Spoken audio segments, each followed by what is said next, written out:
আহা কি আনন্দ আকাশে বাতাসে। বন্ধুরা শুভেচ্ছা নাও আহা কি আনন্দ অনুষ্ঠানে। সঙ্গে আছি আমি তানসি, তোমরা থাকো আমাদের সনে।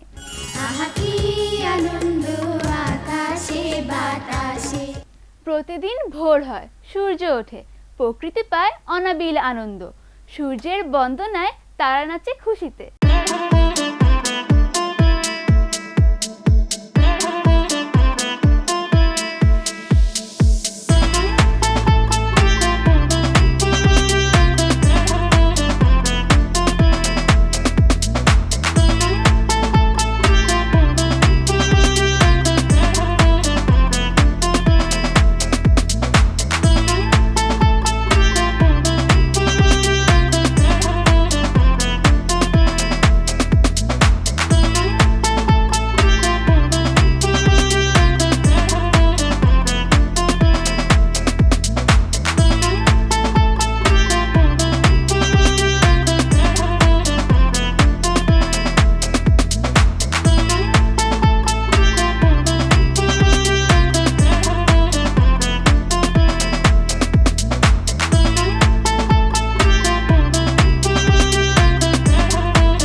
আসসালামু আলাইকুম, আমার নাম নায়রা মুর্তজা।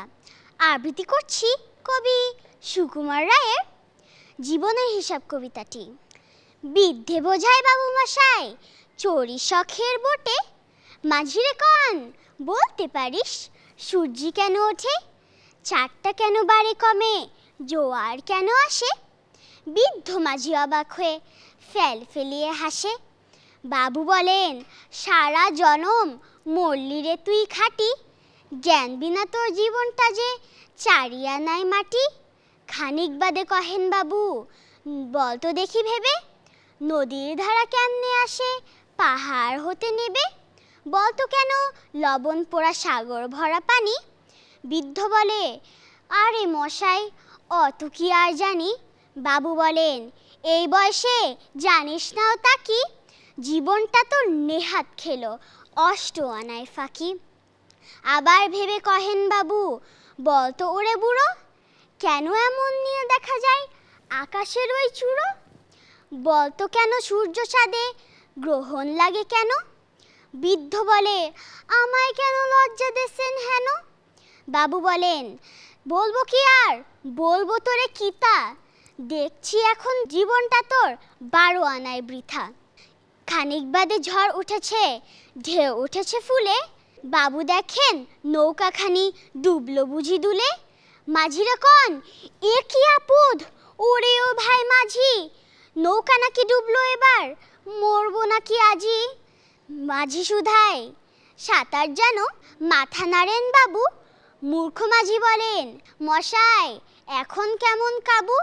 বাঁচতে শেষে আমার কথা হিসেব করো পিছে, তোমার দেখি জীবনখানা 16 আনায় মিছে। ধন্যবাদ। বন্ধুরা, গান শুনতে কার না ভালো লাগে? চলো শুনি একটি গান। আমার নাম ইশিকা আরাধ্যা দাস। আমি একটি ছড়া গান করব। আমার গানের নাম সা বলে শোনো শোনো। সা বলে শোনো শোনো, রে বলে কে রে, গা বলে গান শোনাতে এসেছে রে, মা বলে মানবো যদি সুরে গায়, পা বলে প্রাণ যায় বেসুরেতে হায়। সা বলে শোনো শোনো, রে বলে কে রে, গা বলে গান শোনাতে এসেছে রে, মা বলে মানবো যদি সুরে গায়, পা বলে প্রাণ যায় বেসুরেতে হায়।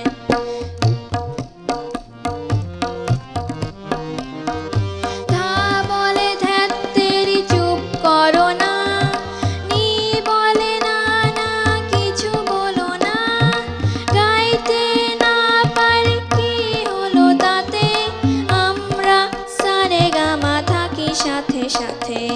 সা বলে শোনো শোনো, রে বলে কে রে, গা বলে গান শোনাতে এসেছে রে, মা বলে মানবো যদি সুরে গায়, পা বলে প্রাণ যায় বেসুরেতে হায়। আমি যদি জাদু জানতাম তবে জাদু দিয়ে পৃথিবীকে সুন্দর গড়ে তুলতাম, তবে এমন কেউ পারে না, ম্যাজিক শুধু মনের আনন্দ। আজকে তো আমরা অনেক আনন্দ করব, মজা করব, তাই না? আর তোমাদেরকে নিয়ে আরো কিছু মজার ম্যাজিকও আমি দেখাবো। সবাই কি জাদু দেখতে চাও? আচ্ছা, কে কে চায় না একটু হাত তুলি? আমরা সবাই চাই, তাই তো? যেহেতু এবার আমি তোমাদের কিছু মজার মজার ম্যাজিক দেখাবো, তাই বড় বড় চোখ করে ড্যাব ড্যাব করে আমার দিকে তাকিয়ে থাকতে হবে, ঠিক আছে? বেশি বড় চোখ করে তাকালে আমি ভয় পাই, তো একটু ছোট চোখ করেই তাকাই। আমার কাছে একটা গ্লাস দেখতে পাচ্ছ? আচ্ছা, এইখান থেকে কিছুটা দুধ আমি খেয়ে নিলাম। দুধ কিন্তু সুষম খাদ্য, সবাই খাবে, ঠিক আছে? আমি যদিও বড় হয়ে গেছি, এখন আমার তেমন একটা পছন্দ না।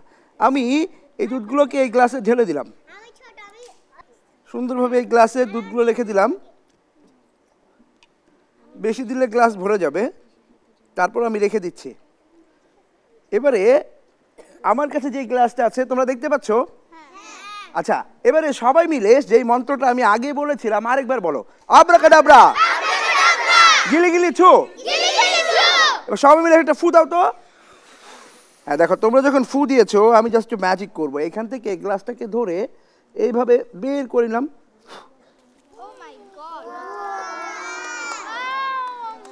ও, দুধগুলো ভ্যানিশ হয়ে গেছে।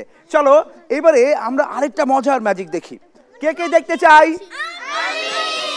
ঠিক আছে, এবারের ম্যাজিকটার জন্য তোমাদের সবাইকে আমাকে একটু সহযোগিতা করতে হবে।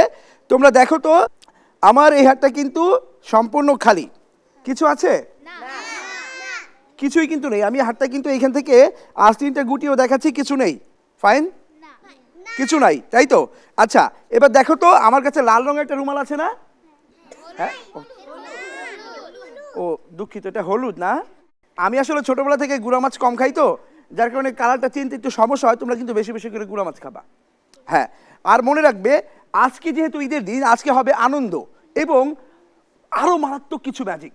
এবার দেখো, এই রুমালটাকে যদি আমি সুন্দরভাবে আমার এই হাতের ভিতরে ঢুকিয়ে দেই এবং 1 2 3 বলি, তাহলে রুমালটা কিন্তু এখান থেকে ভ্যানিশ হয়ে যাবে। আর যখন ভ্যানিশ হয়ে যাবে, সবাই কিন্তু আমার সাথে সাথে থুকু। তোমরা কিন্তু সবাই জোরে একটা হাততালি দিবে, ঠিক আছে? 1 2 1 3, হু, ভ্যানিশ।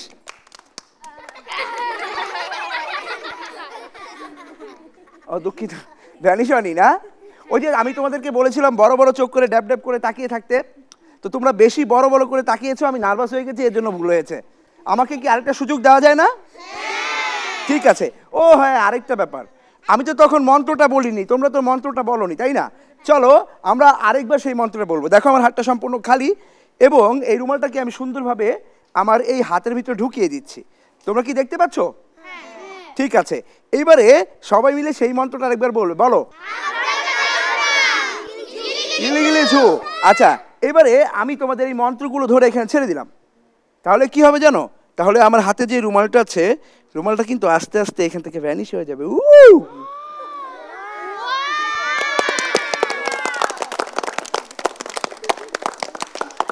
বন্ধুজনের নরম কথায় মনটা খুশি পায়, মিষ্টি চোখের চাহনিতে হৃদয় গলে যায়। চলো দেখি এবারের নাচে।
গল্প করতে দম লাগে, গল্প কি আর সবাই জানে?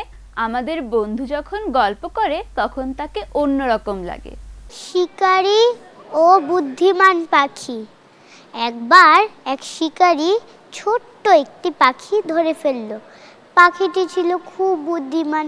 পাখিটি তার প্রশংসা করতে লাগলো যে তুমি এত বড় শিকারী, জীবনে অনেক বাঘ মেরেছো, ভাল্লুক মেরেছো, এই করেছো সেই করেছো।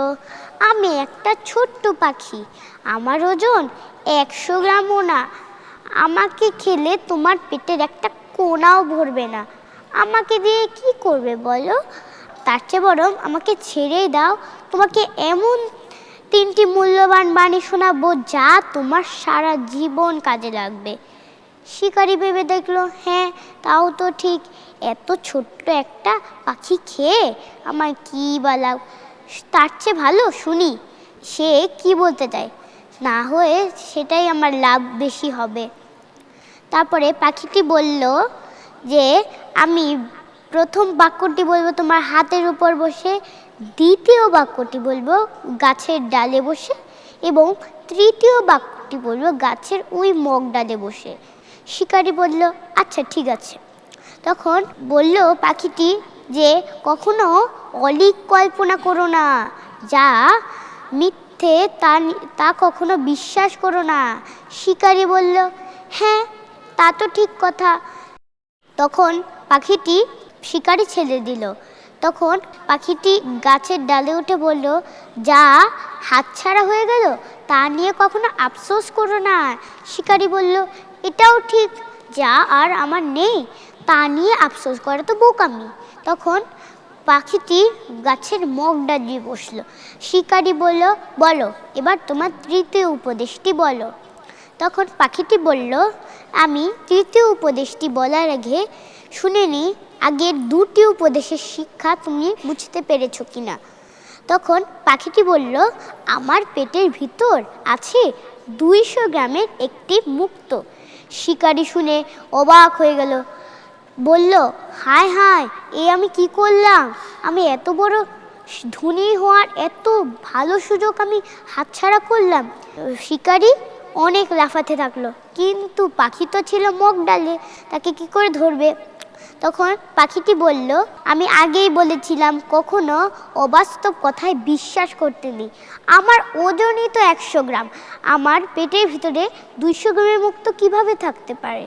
তখন বলল পাখি বলেছিলাম যা হাতছাড়া হয়ে গেল তা নিয়ে কখনো আফসোস করো না, কিন্তু তুমি তাই করেছো।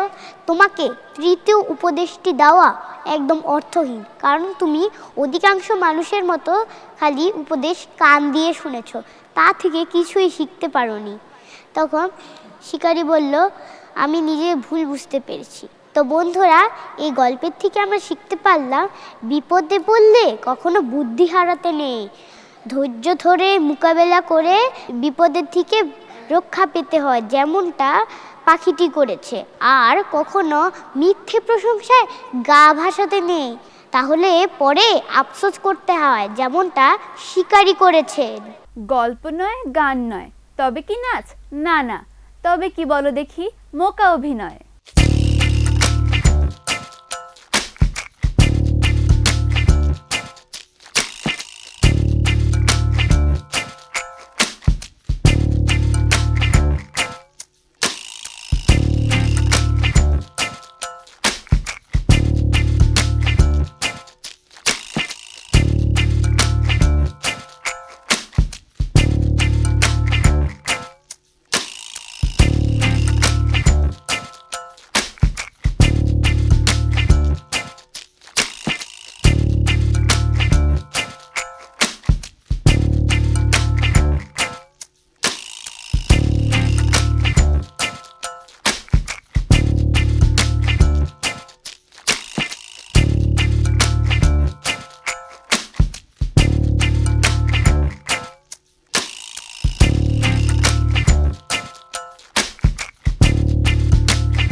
বন্ধুরা, পড়ালেখার ধুম লেগেছে, হতে হবে উত্তম মানুষ।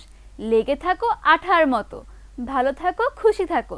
বিদায় নিচ্ছি আজ, দেখা হবে আগামী পর্বে। আল্লাহ হাফেজ। আহা কি আনন্দ